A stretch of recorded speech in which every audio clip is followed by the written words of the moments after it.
Yes बच्चों, previous lecture में मैंने तुम्हें बैलेंस शीट हो गई, कंपनीज बैलेंस शीट एक्सप्लेन हो गई। उसके बाद हमने statement of profit and loss भी एक्सप्लेन कर ली। टर्म 1 में तुम्हारे कोर्स में ये चैप्टर जो है, चैप्टर नंबर 1 बुक 3 का नाम क्या है? Analysis of financial statement. ये हमने कवर कर लिया था। अब इसके तुम बड़े सारे क्वेश्चंस ट्राई कर सकते हो, 1 मार्क वाले। टीएस गिरवाल में दे रखे हैं, डीके गोयल में दे रखे हैं, इवन कई और रेफरेंस बुक्स भी हैं जिनमें से तुम क्वेश्चंस ट्राई कर सकते हो। अब टर्म 1 का बच्चों बुक 3 में से सेकंड चैप्टर, बुक 3 में वैसे तो चैप्टर नंबर 4 है ये, लेकिन टर्म 1 में ये बुक 3 से दूसरा चैप्टर है जिसका नाम है बच्चों अकाउंटिंग रेशियोज। क्या है बच्चों जी? Accounting ratios. अकाउंटिंग रेशियोज कह लो या रेशियो एनालिसिस कह लो, मोस्ट इंपॉर्टेंट चैप्टर है तुम्हारी बुक का। क्यों? क्योंकि इस पर्टिकुलर चैप्टर में से तुम्हारा प्रोजेक्ट वर्क भी बनना है। प्रोजेक्ट वर्क के लिए तुम्हें एक company limited joint stock company देखनी पड़ेगी, जैसे कि आईटीसी लिमिटेड हो गया, डाबर इंडिया लिमिटेड हो गया, अदानी पोर्ट्स, रिलायंस। उनकी फाइनेंशियल स्टेटमेंट्स में बैलेंस शीट लोगे, companies balance sheet, statement of profit and loss लोगे। और ये जो तुम्हारे कोर्स में रेशियोज हैं, तुम्हारे कोर्स वाली रेशियोज मिनिमम 10 रेशियोज होनी चाहिए। मिनिमम 10 रेशियोज तुम्हें कैलकुलेट करके, एक्सप्लेन करके उस प्रोजेक्ट वर्क में दिखानी होगी। ध्यान रखना बच्चों, टर्म 1 में 10 नंबर का प्रोजेक्ट है, 2 नंबर की फाइल है, 2 नंबर का वाइवा है, 6 नंबर का पेपर होगा, टोटली इसी चैप्टर पे बेस्ड। वाइवा भी इसी में से पूछेंगे, प्रोजेक्ट फाइल भी इसी चैप्टर की बनेगी, और जो 6 नंबर का प्रैक्टिकल का पेपर होगा उसमें रेशियो एनालिसिस ही मेन होगा। चैप्टर 1 का एक आधा क्वेश्चन हो गया तो हो गया। तो इसलिए ध्यान से समझना बच्चों, अकाउंटिंग रेशियोज बहुत इजी सा चैप्टर है। बस इस चैप्टर को पूरे अच्छे तरीके से दिमाग में बिठाने के लिए you have to practise that, you have to make a habit कि हमें ये फॉर्मूला सारे टिप्स पे याद हो जाएं। कैसे याद हो जाए जी? टिप्स। 15 रेशियोज हैं बच्चों तुम्हारे कोर्स में। कितनी रेशियोज हैं? टोटल 15 रेशियोज हैं। पहले रेशियोज का चार्ट समझेंगे, फिर इनके फॉर्मूले समझेंगे। ठीक है जी, आज मैं तुम्हें ये रेशियोज का चार्ट समझाऊंगा अच्छे से, इनके फॉर्मूले भी समझाऊंगा। नेक्स्ट लेक्चर में हम सुल्तान चंद एंड सन्स की टीएस गिरेवाल है, दिल्ली में, आउट ऑफ दिल्ली में काफ़ी बच्चों को वो बुक लगी हुई है, तो they can do the questions from that. मैं भी क्वेश्चंस कराऊंगा उसके, थोड़े से मिसलेनियस के, कुछ बिगनिंग के क्वेश्चन। 3 to 4 लेक्चर्स इस चैप्टर को डेडिकेट करेंगे क्योंकि मोस्ट इंपॉर्टेंट चैप्टर है। प्रोजेक्ट वर्क भी पूरा इस पे है और तुम्हारे टर्म 1 का चैप्टर भी है। और ये चैप्टर यहीं पे खत्म नहीं होगा बच्चों। आगे बीकॉम ऑनर्स, बीकॉम या सीए करने जाओगे, कॉर्पोरेट अकाउंटिंग आएगी, वहां पे भी अकाउंटिंग रेशियोज पढ़ना पड़ेगा। क्लियर है बच्चों? तो ध्यान से समझना इस चैप्टर को। What are accounting ratios? These are calculated to describe the significant relationship between figures shown in balance sheet and statement of profit and loss. सबसे पहली चीज यही बताई थी कि ये पूरा चैप्टर बैलेंस शीट की फिगर्स पे और statement of profit and loss की फिगर्स पे बेस्ड है। उन फिगर्स को लेके जो रिलेशनशिप एस्टेब्लिश हुआ है, और वो रिलेशनशिप एस्टेब्लिश होकर जो सिग्निफिकेंट इंफॉर्मेशन हमें पता चलती है, वो ये अकाउंटिंग रेशियोज काम कर देता है। ये अकाउंटिंग रेशियोज चैप्टर एक तो हमारे अकाउंटिंग डाटा को बहुत ही अच्छे से सिंप्लीफाई कर देता है। पहला एडवांटेज तो इसका यही है।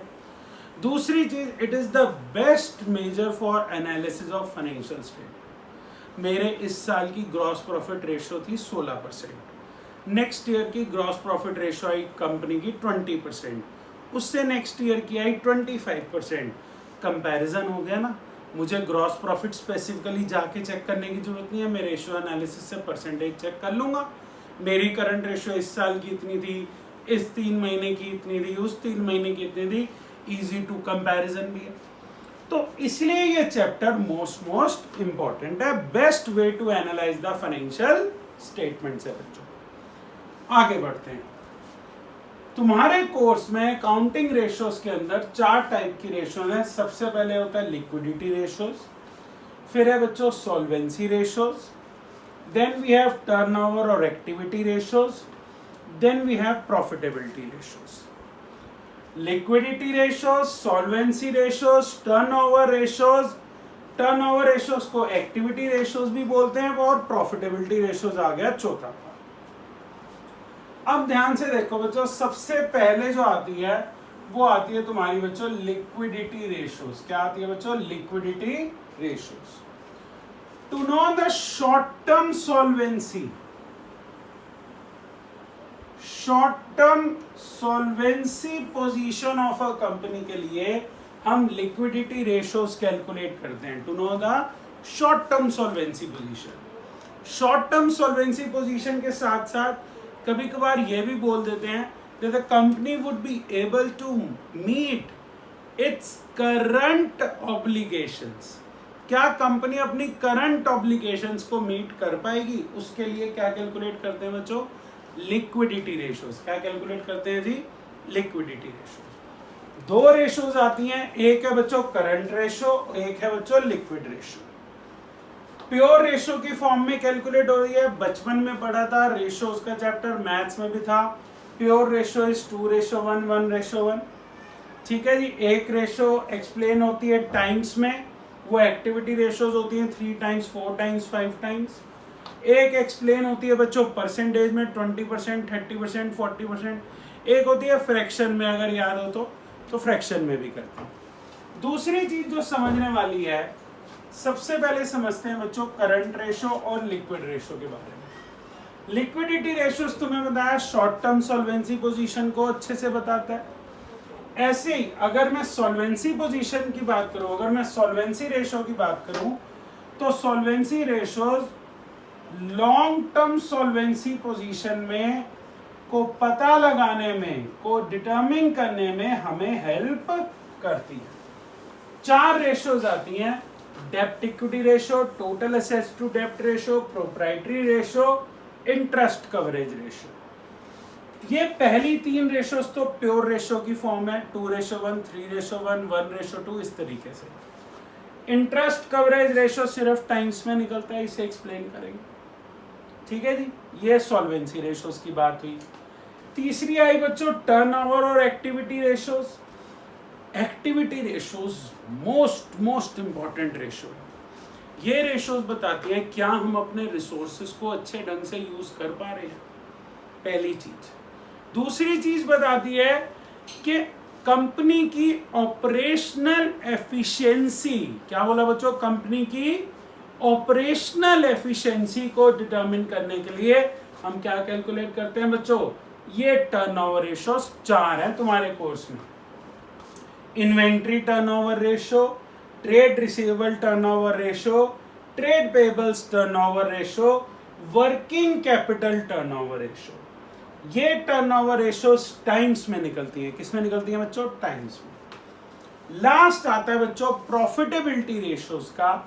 प्रॉफिटेबिलिटी रेशियोज बेसिकली कैलकुलेटेड, नाम से ही पता चल रहा है, इजीली नाम से पता चल रहा है कि प्रॉफिटेबिलिटी ऑफ द फर्म को क्या बताएगा? Profitability ratios. ठीक है जी। 4 रेशियोज इसमें बच्चों हम बताएंगे। पहला gross profit ratio, operating ratio, operating profit ratio, net profit ratio, और 5वीं आती है बच्चों ROI। ROI is return on investment या रिटर्न ऑन कैपिटल एम्प्लॉयड भी बोलते हैं इस 5वीं रेशियो। परसेंटेज में एक्सप्लेन होगी प्रॉफिटेबिलिटी रेशियो 10%, 20%, 30%, 40% एक्सेट्रा। ठीक है जी। ये 5 रेशियोज हमने प्रॉफिटेबिलिटी में, तो टोटल 15 रेशियोज हो गई, जिनके फॉर्मूले तुम्हें रटने भी हैं, दिमाग में भी बिठाने हैं, और इसके क्वेश्चंस भी तुम्हें सॉल्व करने हैं। Is it clear to all of you? ये चारों रेशियोज समझ में आई? एक बार बच्चों जल्दी से इसको नोट डाउन कर लो।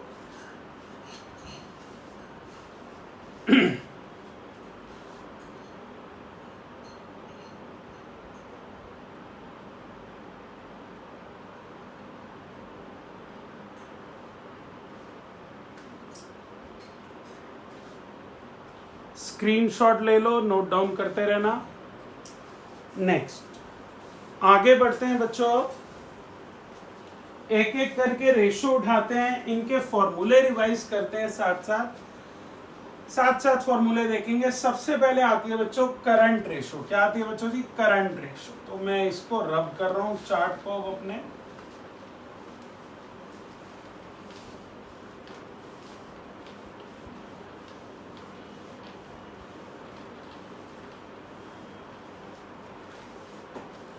एक एक करके रेशो उठाएंगे, ध्यान से समझना बच्चों। सबसे पहली है जी लिक्विडिटी रेशोस।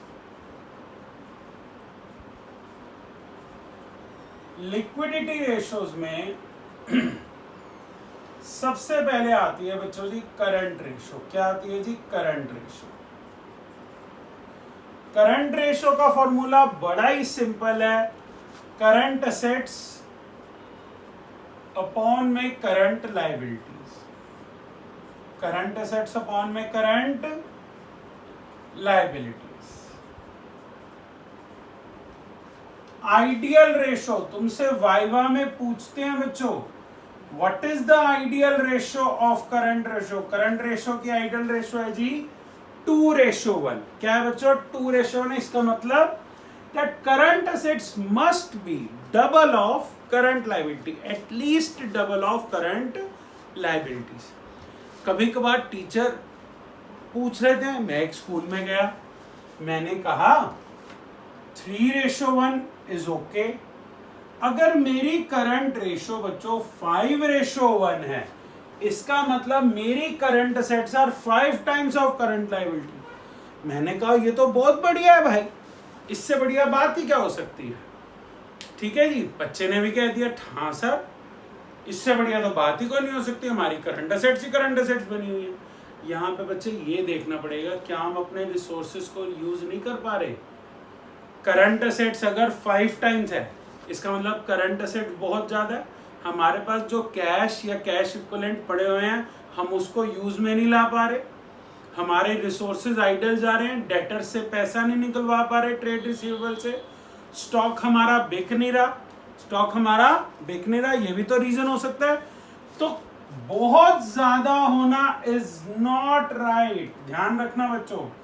5:1 का मतलब है रेड सिग्नल। 5:1 का मतलब है जी रेड सिग्नल है ये। तो ideal ratio 2:1, maximum is of 2.53, it is okay. ठीक है जी। तो फॉर्मूला क्या बनता है बच्चों? करंट असेट्स अपॉन में करंट लायबिलिटी। तुम्हें सबको पता है करंट असेट्स। तुमने अगर बैलेंस शीट अच्छे से पढ़ लिया ना बच्चों, तो करंट असेट्स का पूरी 6 से 7 आइटम है, वो एज इट इज यहाँ डाल दो। बहुत ही सिंपल है, जल्दी से बताओ जी। एक तो सबसे पहले आ गई भाई current investments, short term investments भी बोलते हैं, मार्केटेबल सिक्योरिटीज भी बोलते हैं। इन्वेंट्री आ गई। क्या आ गई बच्चों जी? इन्वेंट्री। ध्यान रखना बैलेंस शीट में क्लोजिंग इन्वेंट्री होती है। बैलेंस शीट में क्या होती है बच्चों? Closing inventory. अच्छा, ट्रेड रिसीवेबल्स के अंदर डेटर्स हो गया, बिल्स रिसीवेबल हो गया। ठीक है बच्चों जी। उसके बाद अदर करंट असेट्स में प्रीपेड एक्सपेंस आ गया, एक्रूड इनकम आ गया जी। क्लियर है बच्चों? ठीक है जी। मोस्ट इंपॉर्टेंट, सबसे अच्छी current asset cash in hand. Cash and cash equivalent में कैश इन हैंड है, कैश एट बैंक है। ये सारे मेरे करंट असेट्स के टाइप्स हैं एक्सेट्रा। ठीक है। इसके अलावा जो छोटे मोटे लोन या एडवांस दे रखा तो वो भी इसमें आ जाता है। उसके बाद अगर मैं करंट लायबिलिटीज की बच्चों बात करूं, तो करंट लायबिलिटीज के अंदर अब करंट लायबिलिटीज की हेडिंग्स उठा के डाल दो सारी की सारी। क्या आ गया जी? शॉर्ट टर्म बोरोइंग आ गई मेरी। क्या आ गई बच्चों जी? शॉर्ट टर्म बोरोइंग्स आ गई मेरी।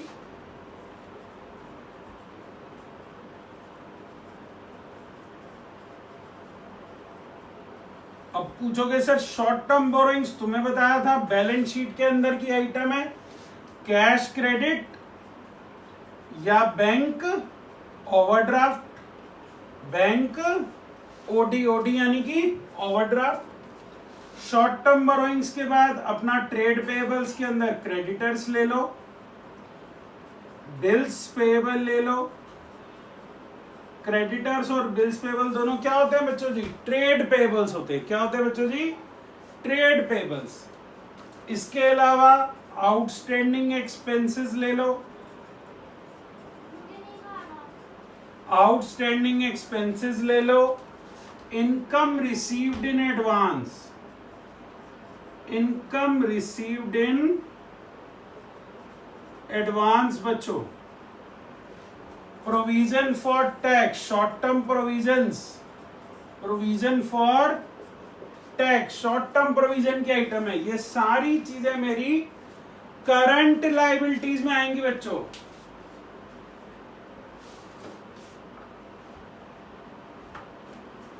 किसमें आएंगी बच्चों जी? करंट लायबिलिटीज में। क्लियर है जी?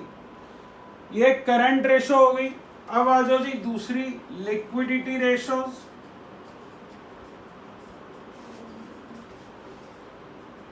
Liquidity ratio, sorry liquid ratio, liquid ratio, liquidity तो ये सारी ही हैं। लिक्विड रेशो, लिक्विड रेशो को हम बच्चों क्विक रेशो भी बोलते हैं, एसिड टेस्ट रेशो भी बोलते हैं। क्या बोलते हैं बच्चों? एसिड टेस्ट रेशो भी बोलते हैं, लिक्विड रेशो भी बोलते हैं। फॉर्मूला हो जाता है बच्चों जी लिक्विड एसेट्स अपॉन में current liabilities, liquid assets upon में करंट लायबिलिटीज। लिक्विड एसेट्स को बच्चों क्विक एसेट्स भी बोला जाता है। क्या बोला जाता है बच्चों जी? क्विक एसेट्स भी बोला जाता है। ठीक है जी? अब करंट लायबिलिटीज तुमने सीख रखा है कैलकुलेट करना। अब मुझे बताना क्या है तुम्हें? सिर्फ लिक्विड एसेट्स बताना है। तो जी लो जी लिक्विड एसेट्स भी ले लो बच्चों। लिक्विड एसेट्स हो गया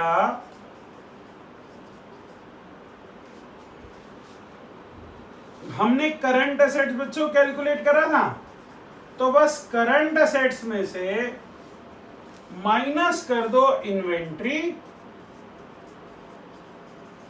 और माइनस कर दो बच्चों prepaid expenses. Inventory minus prepaid expenses.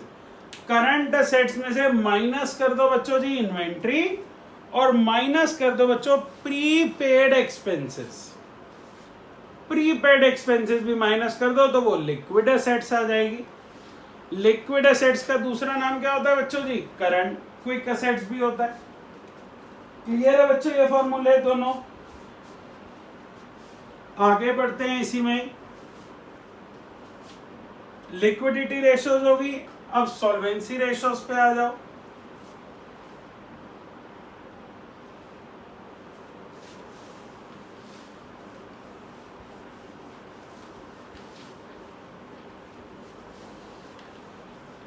बिल्कुल, अगर तुम्हें बैलेंस शीट याद है ना बच्चों, अगर तुम्हें बैलेंस शीट याद है, अगर तुम्हें statement of profit and loss है, तो तुम्हें फॉर्मूलाज में कोई परेशानी नहीं होनी चाहिए।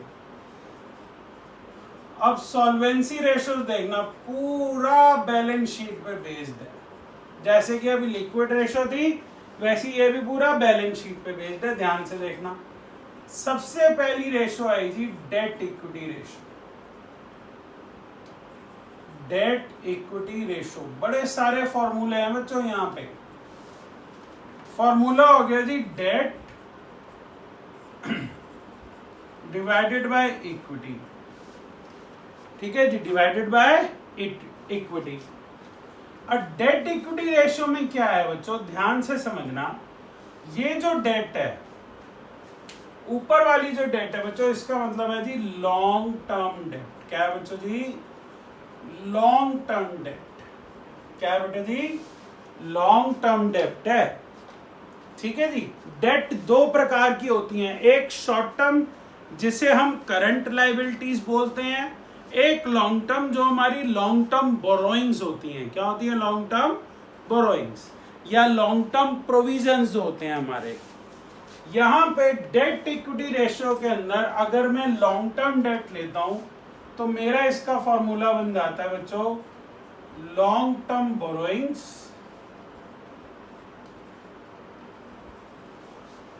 Plus long term provisions. क्या बच्चों? Plus long term provision. ये तो एक स्टैंडर्ड फॉर्मूला है जो लॉन्ग टर्म डेट का, अगर तुम्हें अंदर के आइटम्स चाहिए तो जी ये ले लो।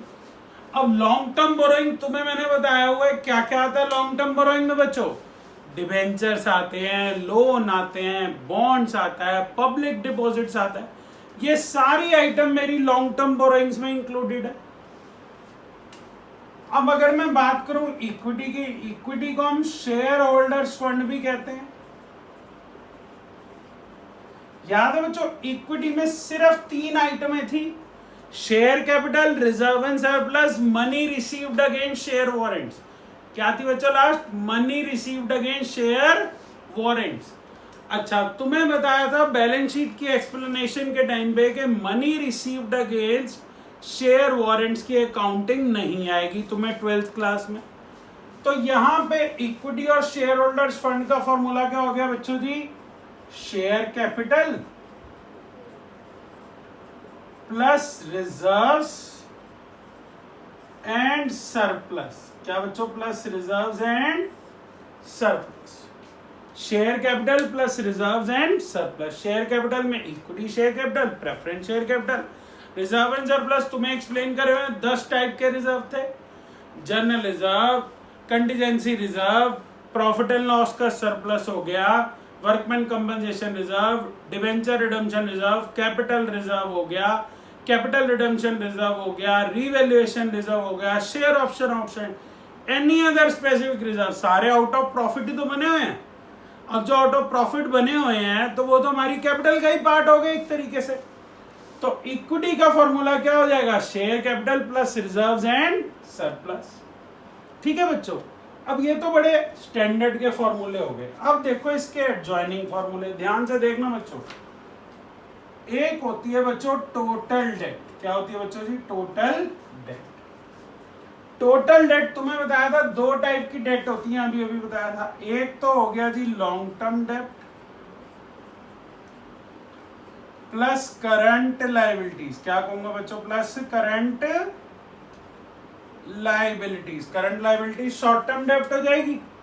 अब बच्चों एक चीज बताओ, अगर मुझे लॉन्ग टर्म डेब्ट निकालनी हो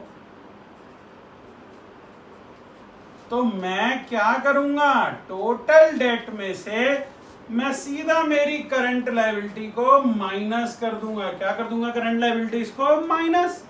लॉन्ग टर्म डेट निकालनी है, टोटल डेट में से करंट लाइबिलिटी माइनस कर दो। और देखो एडजॉइनिंग फॉर्मूला, एक चीज होती है बच्चों कैपिटल एम्प्लॉयड। तुम्हें मैंने बैलेंस शीट के टाइम पे बताया था अच्छे से। कैपिटल एम्प्लॉयड होती है बच्चों equity plus debt. Debt is long term debt, equity plus debt. तो कुछ भी निकाल दो, कैपिटल एम्प्लॉयड गिवन हो, कैपिटल एम्प्लॉयड में से डेट माइनस किया, इक्विटी आ गई। इक्विटी कैपिटल एम्प्लॉयड में से इक्विटी माइनस किया तो डेट आ गई, कैपिटल एम्प्लॉयड में से डेट माइनस किया तो इक्विटी आ गई। एक और देख लो भाई, अगर मैं इक्विटी का एक और फॉर्मूला लेना चाहूं, मैं कहता हूं जी इक्विटी में से इक्विटी निकालने के लिए टोटल एसेट्स माइनस टोटल डेब्ट। क्या कर दूं बच्चों? माइनस टोटल डेब्ट। भैया टोटल एसेट्स से टोटल लायबिलिटीज इक्वल हो गए ना। अगर टोटल एसेट्स में से करंट लायबिलिटी हटा दूं, नॉन करंट लायबिलिटीज या लॉन्ग टर्म डेट सारी हटा दूं, तो बच क्या जाएगा? इक्विटी तो बच जाएगी। तो टोटल डेट क्या होता था? लॉन्ग टर्म डेट और करंट लायबिलिटी, वो पूरा का पूरा माइनस कर दो टोटल डेट में से, तो इक्विटी का फॉर्मूला आ जाता। क्लियर है बच्चों? कुछ कुछ आ रही है बात समझ में? टोटल एसेट्स तुम्हें कई बार बताई हुई है, तुमने कई बार करी हुई होगी। टोटल एसेट्स होगी बच्चों जी fixed assets plus non current investments plus current assets. क्या हो जाएगा बच्चों? Plus current assets. अब कभी भी नॉन ट्रेड इन्वेस्टमेंट्स, ध्यान रखना, एक ट्रेड इन्वेस्टमेंट है, एक non trade. Non trade non trade non trade बोल रहा हूं, नॉन करंट नहीं बोल रहा। नॉन ट्रेड इन्वेस्टमेंट जो है वो कभी भी ना ही कैपिटल एम्प्लॉयड की कैलकुलेशन में, ना ही टोटल एसेट्स की कैलकुलेशन में इंक्लूड करनी है। खास करके दिमाग में रखना, कैपिटल एम्प्लॉयड की कैलकुलेशन में इंक्लूड नहीं करेंगे। ये हम आगे करेंगे ना जब क्वेश्चंस वगैरह, तब तुम्हें अच्छे से एक्सप्लेन करूंगा नॉन ट्रेड इन्वेस्टमेंट क्या है। अभी ये फॉर्मूले समझ में आए? जल्दी से इन्हें नोट कर लो, ठीक है जी।